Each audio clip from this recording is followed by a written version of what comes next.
Helmet on, ready to go. Oh, yeah. Open letter to the people who think a bar complaint is a winning strategy. To the anonymous crusaders of internet court and the flea-adjacent mouthpieces who yell into voidy garages for validation. Let me start by offering my sincerest congratulations. Okay. It's been an absolute delight watching a dismissed lawsuit get dragged out of the digital gutter, rebranded as a bar complaint, and then handed off to a chain-smoking avatar like it's a classified document and not the procedural equivalent of a wet paper towel.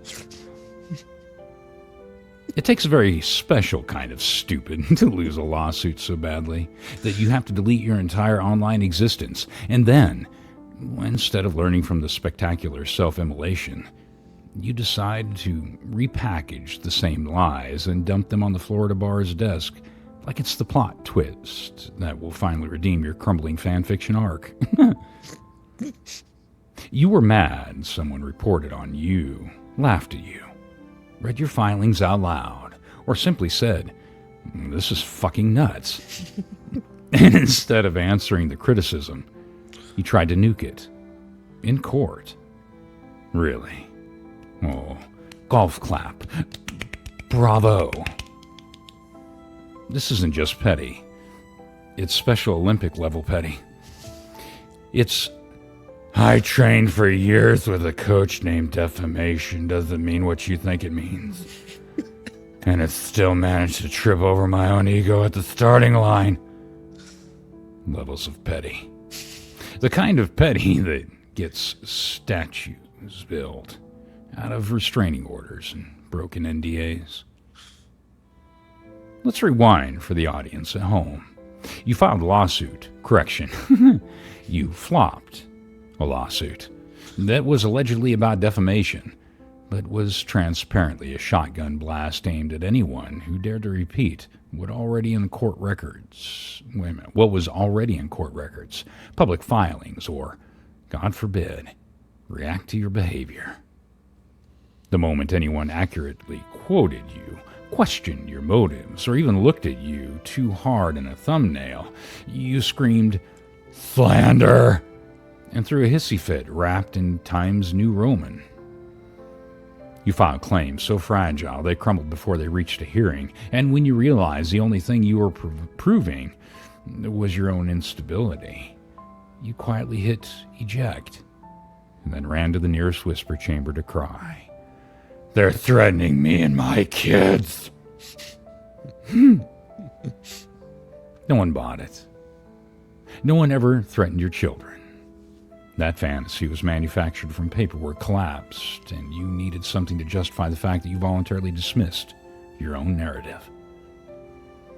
But now, with your credibility 6 feet under, and your lawsuit stripped for parts, like a horrible little Barbie doll, you've decided to reinvent the same garbage as a bar complaint. Not because it's valid, not because it's new, but because you need to feel like you're still in control of a story you can't keep straight. That's what happens when you lie over and over again. And when you realize that people are not buying it, when discovery crept closer and those Facebook posts started looking a little too real, you quietly tucked tail and dismissed the entire thing. No ruling, no hearing, no apology, just poof. Like the whole disaster had filed itself out of existence, or your failed attempt at a Harry Potter movie. Now a normal person, having just exited a lawsuit they fabricated from Reddit threads and nicotine-fueled paranoia, might lie low, reflect, regroup, possibly Google what burden of proof actually means. Oh, but not you. No. You decide to take the very same made-up claims that got you laughed out of your own pleadings and repackage them like stale leftovers reheated in a Tupperware of spite and mailed into the Florida bar like it was Santa Claus and you were the saddest kid at the grievance mall. Except you didn't even have the nerve to do it yourself. You outsourced the whole performance to a chain-smoking avatar with a snack addiction who now functions as your official press secretary, broadcasting every manic whisper you typed into her inbox like it's the Dead Sea Scrolls, and not just recycled accusations from your failed legal tantrum. You really thought this was a power move, using a coughing sock puppet in the villages to publicly announce a bar complaint that nobody's seen, nobody's verified, and nobody outside your cartoon avatar or the voices in your head even believe exists. You passed it off like contraband in a prison yard. Oh, I'll bet that prison wallet's just stuffed. Full of all kinds of shit. That's why Paint Chips likes her so much, probably. He likes them prison wallets. Whispered through texts, recycled by people too stupid to ask for proof, and broadcast by someone who confuses litigation with a topping for pizza. Oh. This looks like a Picasso masterpiece. I'm so confused. She never shows her face, but boy, does she show her ass!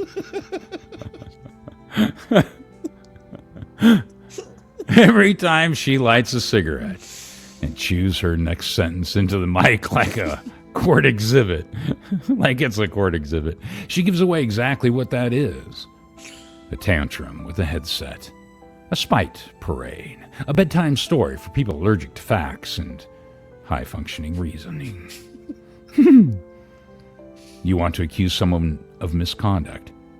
Try doing it without using an unpaid middleman who treats every live stream like an open mic night for the legally challenged. Let me explain how this looks to the rest of us. You launched a lawsuit to silence your critics.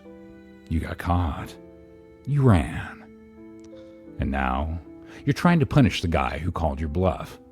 Not with evidence, not with proof, but with a sad little ethics complaint wrapped in half-truths and delivered via geriatric live stream.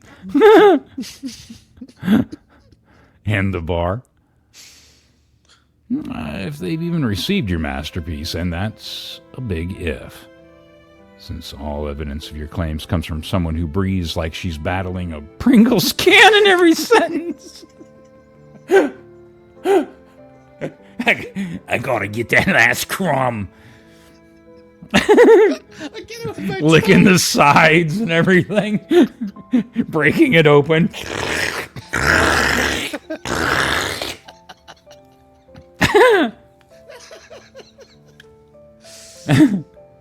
Then it's likely already been routed to the retaliation from litigants who got smoked in court bin. Right between the guy who tried to disbar his divorce attorney because she was mean and the lady who filed a complaint against a judge because, well, he didn't like her aura. So now what? Do you spin this too? Do you say the bar is in on it?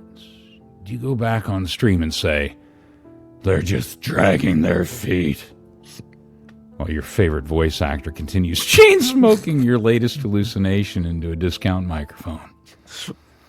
Or do you just quietly wait for the stunt to backfire again? When the courts, or a real journalist, or the very attorney you're targeting, points out, with receipts and filings and actual grown-up logic, that all you've really done is create another trail of motive, malice, and manipulation. See, here's the thing about playing games with professional complaints. If your story collapses the moment you asked for evidence, if your narrative keeps changing to fit whatever audience you think will believe you, if you keep launching attacks and hiding behind people with avatars and snack drawers, then maybe you're not the fucking victim. Maybe you're just the common denominator. And every time you recycled your nonsense for new venue, you make it that much easier to show that this was never about truth. It was about control. About owning the conversation. About taking your frustrations on the people who wouldn't let you lie. I'll be waiting, right here, for whatever desperate sequel you try next. You call it justice. Well, we call it Exhibit B. With all due sarcasm and the world's slowest short bus parked proudly out front, I remain the artard with a keyboard, Velcro shoes, and a courtroom snack tray of receipts. And I will never be your fucking daddy, Shizzywhiznut. It is about time. Let's break this mother down. With Shizzywhiznut.